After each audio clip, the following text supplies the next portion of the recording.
सेठ गिरधारी लाल कालीवन गांव का जमींदार था। उसके पास ढेर सारे खेत थे जिन पर काम करने के लिए उसने बहुत से मजदूरों को बहाल कर रखा था।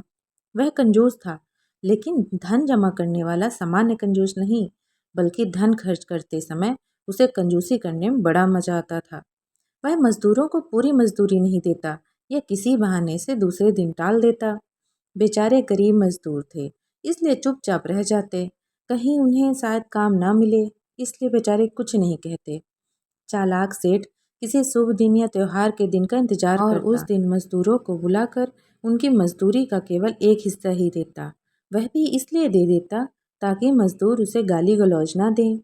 मजदूर बेचारे इसलिए चुपचाप थोड़ा सा खुश होकर चले जाते कि कम से कम एक दिन तो उन्हें भरपेट खाने को मिलेगा, और यह आशा लगाए रहते कि एक दिन सेठ उनका सारा बकाया तो चुकाएगा ही।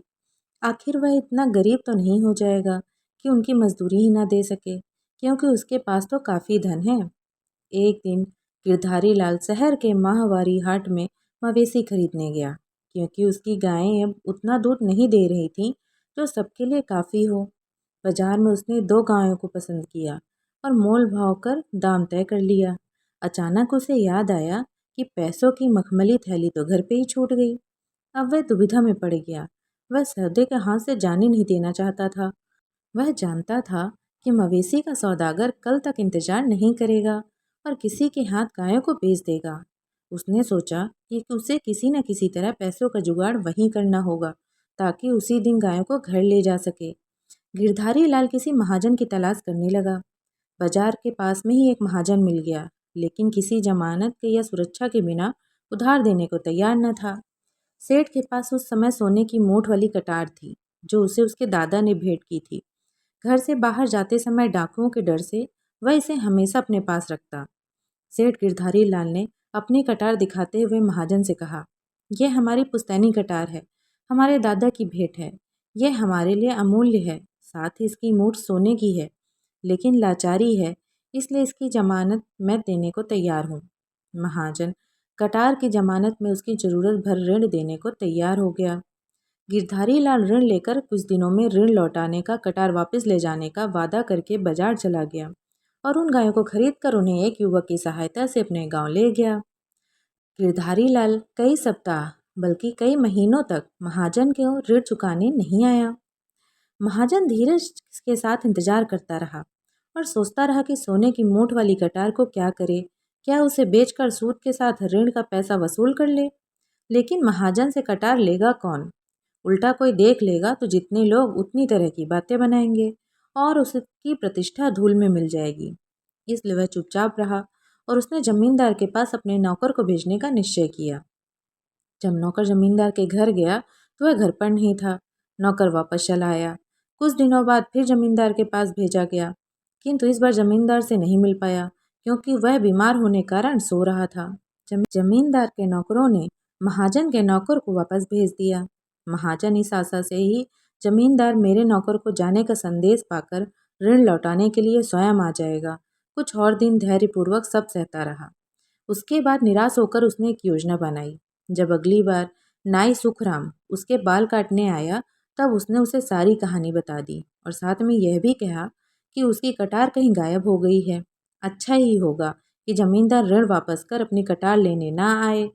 महाजन जानता था कि नाई खबर फैलाने में माहिर होते हैं और उसके द्वारा शीघ्र ही यह खबर सब तक पहुंच जाएगी कि जमींदार ने ऋण अभी तक नहीं चुकाया है और महाजन को जमानत में दी हुई इसकी सोने की मठ वाली कटार गायब हो गई है।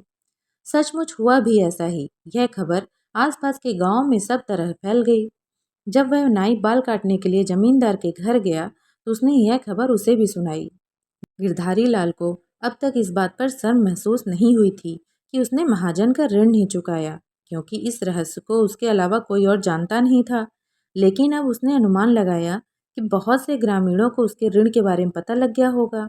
इसलिए उसने अपनी प्रतिष्ठा बचाने के लिए निश्चय किया कि महाजन के पास जाकर यह कहेगा कि पैसे वापस लेने हैं तो मेरी कटार लौटा दो। यद्यपि उसे पूरा विश्वास था कि उसे एक पैसा भी खर्च नहीं करना पड़ेगा, क्योंकि कटार खो जाने कारण महाजन उसे वापस लौटा देगा।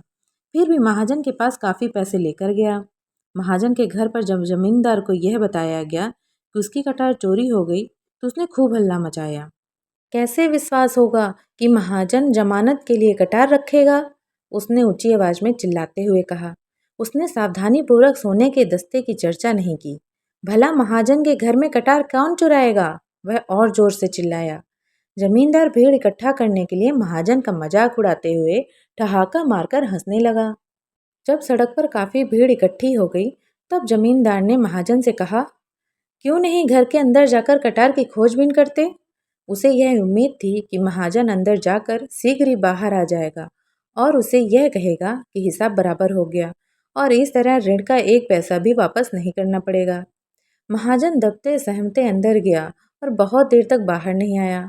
गिरधारी लाल बराबर अपनी मखमली थैली निकाल कर दिखा रहा था, जिससे भीड़ को यह विश्वास हो जाए कि यह ऋण के पैसे ईमानदारी से वापस लौटाना चाहता था। वह इस प्रकार अपनी खोई प्रतिष्ठा को पुनः प्रतिष्ठित कर सकता है। अचानक महाजन अंदर से आते हुए बोले, सेठ जी, आपकी कटार मिल गई, यह रही। मैंने इसे सुरक्षित रूप से रख दी थी, लेकिन कहाँ रखी थी यह मैं भूल गया था। क्या अब आप मेरा ऋण लौटा देंगे जो बहुत दिनों से बकाया पड़ा है? उसने भीड़ में सुनाते हुए आखिरी शब्दों को जोर देते हुए कहा। गिरधारी लाल को लाचार होकर सूद सहित ऋण के सारे पैसे भुगतान करने पड़े। लोगों ने देखा वह ऋण चुकाने के बाद सिर नीचा किए जाने लगा। भीड़ के लोग छी छी कर रहे थे, लेकिन उसने सिर उठाकर किसी को नहीं देखा। गिरधारी लाल को एक सीख मिल गई थी। जिन लोगों को उसके अपमान और शर्मिंदगी से लाभ पहुंचा, वे उसके खेतीहर मजदूर थे। उन्हें अब समय पर मजदूरी मिलने लगी। तो दोस्तों, कैसी लगी आपको ये कहानी? कमेंट करके ज़रूर बताइएगा और ऐसी ही वीडियोस के लिए सब्सक्राइब करें मेरे यूट्यूब चैनल को और फॉलो करें फेसबुक पेज को। धन्यवाद।